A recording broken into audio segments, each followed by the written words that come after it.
How to enable and use the Kucoin trading bot.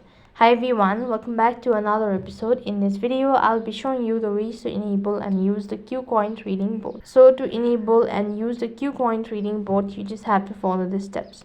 First of all, you need to go and log into your account. Make sure that your account is verified.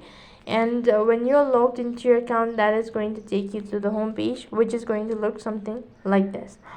Now what you have to do is, right on this page, you just have to go and select the option that is market from the bottom of your screen, and then you need to just go ahead and select spot from the top, and here you could go and explore the spot, what type of spot you wish. Accordingly, you could go ahead and select that, and then you can start your spot greed trading bot as well by following the instruction. So that is how you can enable and use the Kucoin trading bot. That is all for this video. I hope the video was helpful. Make sure to like, share and subscribe to our channel. Thank you for watching. See you in the next video.